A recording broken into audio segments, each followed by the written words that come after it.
Complete হয়েছে।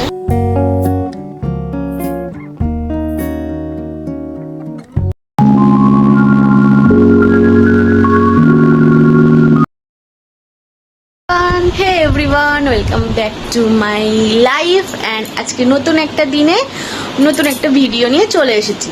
তো সবাইকেই জানাচ্ছি শুভ অষ্টমী। অ্যান্ড এই ভিডিওটা হয়তো দুর্গাপুজো চলে যাওয়ার পরেই পোস্ট হবে। তো আমি আমার লাইফের প্রত্যেকটা দিনই যতটা পারি তোমাদের সঙ্গে শেয়ার করার চেষ্টা করি। তো তোমরা নিশ্চয়ই জানিও তোমাদের দিনটা কীরকম যাচ্ছে, কমেন্টে এসে কিন্তু নিশ্চয়ই জানিও। তো চলো বেশি কথা না বলে আমাদের দিনটা স্টার্ট করা যাক। তো কি হয়েছে, আমি জাস্ট এখন যাব হচ্ছে স্পা করাতে।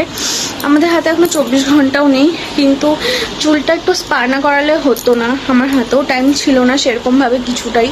তো এখানে জাস্ট আমাদের প্যাকিংটা কমপ্লিট হয়েছে অ্যান্ড একটা ট্রলি হচ্ছে, এইটা আর একটা ট্রলি অলরেডি নিচে রাখা রয়েছে। তো স্পাটা করার পর এত রিল্যাক্স লাগছিল।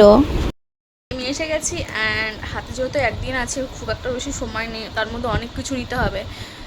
তো আপাতত জাস্ট এই একটা ট্রলি গোছানো কমপ্লিট হয়েছে।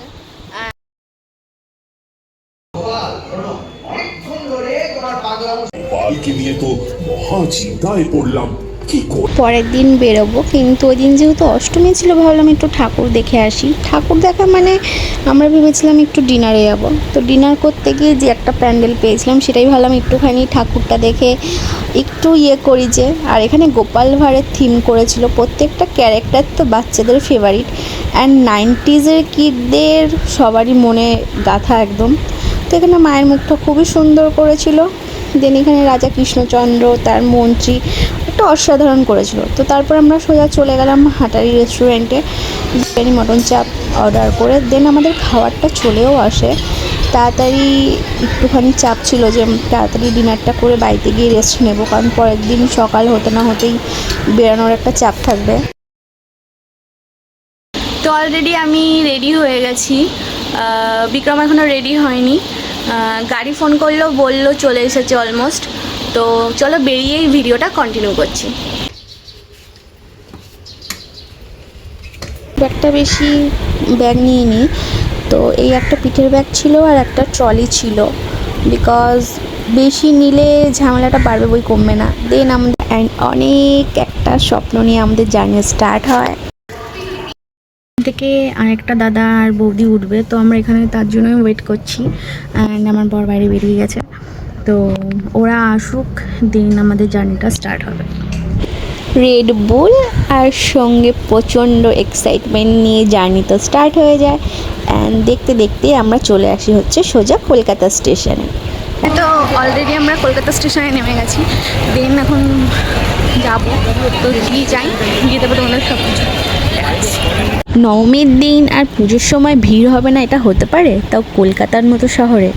সেই ভেবেই আমরা তাড়াতাড়ি বেরিয়ে পড়েছিলাম, বাট কোনো কারণে রাস্তাটা ফাঁকা পেয়ে যাই অ্যান্ড আমরা এখানে প্রায় কিছুক্ষণ আগেই চলে আসি। তো আমরা তো এখন এসে গেছি, অনেকক্ষণই হয়েছে, আমাদের 8:30টার সময় ট্রেন আছে। এখন বাজে মেবি 6টা বাজে যায়। দেন এতক্ষণ ওয়েট করতে হবে। তাড়াতাড়ি বেরিয়েছিলাম এটা ভেবে যে নবমীর দিন আজকে ভিড় হবে, বাট রাস্তাটা পুরোটাই ফাঁকা ছিল। তো এখন আপাতত ওয়েটই করতে হবে 2.5-3 ঘন্টার মতো। দেন দেখা যাক কি করি। একটু তো টেনশনে আছি, কিন্তু এক্সাইটমেন্টও বড্ড কাজ করছে। ফার্স্ট টাইম এরকম একটা ট্রিপ প্ল্যান করা হয়েছে। সো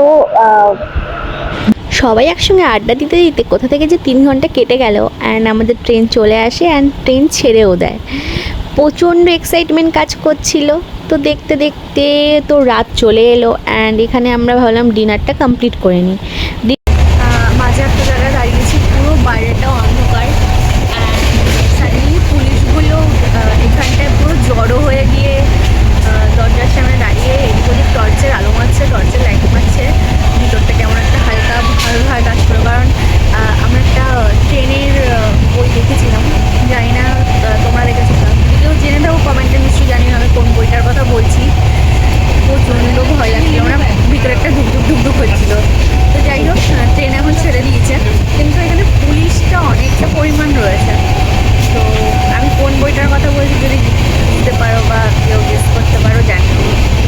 শুয়ে পড়েছিলাম। রাত তখন 2টো বাজে, সবাই ঘুমিয়ে পড়েছে, বাট আমার না ঘুম আসছিল না। তো আজকে এখানেই শেষ করছি, দেখা হচ্ছে পরের ভিডিওতে, যেটা হচ্ছে নেক্সট ভিডিও সিকিমে থাকবে। তো তোমরা কিন্তু নিশ্চয়ই জানিও পুজোতে কারা কলকাতায় ছিলে আর কারা ঘুরতে গেছিলে।